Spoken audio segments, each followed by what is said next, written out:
The Boy Scouts of America is built on the foundations of character development and teaching leadership to young people across the country.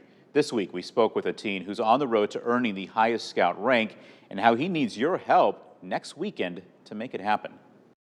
This now is Ethan Smith. Ethan, thanks so much for taking the time to be with us this week. Thank you for having me. We're going to be talking about a project that you're working on, but before we get to that, there is so much that you have done over the years leading up to this, and we probably don't have time to talk about all of it. Can you share a little bit about really your focus and what you've done for the community? Thank you. So I started scouting a year and a half ago, with the focus of just changing my life a little bit because I had a rocky start. I wanted to just learn more about how the community works and what our needs are. So I've helped out at the food pantry at Riverbend. I've helped out at Closet to Closet. They do a bunch of stuff for foster kids. I've also helped out with Christian Care, making dinner for people without homes who live there. Yeah, and I really wanted to learn a little more about the community in my year and a half of scouting. And what have you learned? I've learned that people need help, especially in the Quad Cities. We're a developing area, but they as our towns and areas get bigger, there's just a lot of people who need help. And it's really important for us as a developing area to focus on people in need. And yeah, I guess that's my message for people who live in the Quad Cities. Tell me about the project that you have developed and are working on right now. Yes. So I will be organizing a drop-off station, working with Closet to Closet and Christian Care to help provide clothing for foster kids and people without homes.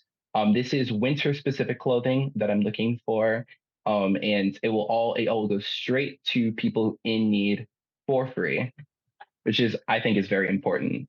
And give me a sense and give folks a sense of what an Eagle project is, because it's not just come up with an idea and execute it.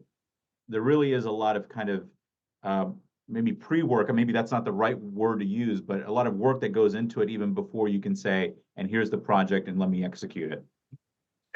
So the Eagle Scout project has three phases. It starts with your planning. It starts with your proposal, your planning, and then your execution. Your proposal is going to be you need to figure out what you're going to do. You need to figure out if your project has enough leadership to show leadership to the community or to a church or a religious organization, etc. And you also need to show that you know how to carry out the project. And it also needs to make sense. It can't be, build a huge house if you don't have enough supplies. It has to make sense for what your goals are. So a lot of projects are like building park benches, building ramps, like accessibility ramps. There's also my friend just helped with shelving units at St. Mary's over in Moline. So there's just a lot of huge things that you have to do, but you have to make sure that you show a lot of leadership and show that you know how to do your planning. You've talked to us about what you've learned and the need that you've seen in the community. Um, how is all of this impacting you right now as you kind of go through this process? Tell me about that. Tell me about this sort of personal importance that all of this has. Yeah. Once again, I started a year and a half ago, and I mean it's really hard. It's really hard to get Eagle in 2 years. That was my goal to start.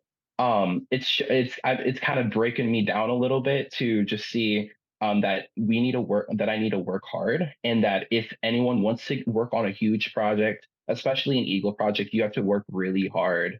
And that you can't just do that by yourself. You have to work with other people, and other people absolutely want to help you.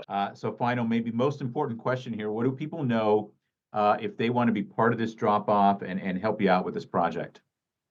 Yeah, Closet Closet, February 17th from 1 to 5 p.m. bring your winter clothing, your hats, your gently used hats, gloves, coats, jackets, pants, and new socks and underwear.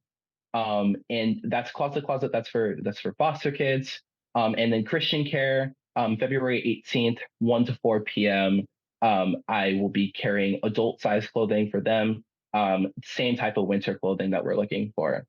Okay, Ethan Smith, thank you for taking the time to share a bit of your story and this project. From what I've seen, and I think from what you've seen, we have a very generous community. And so I Absolutely. hope it's very successful, not only for you, but obviously for everyone who you will be impacting with this. Yeah. Thank you so much for having me. We'll wrap up the program when we come back. Stay with us.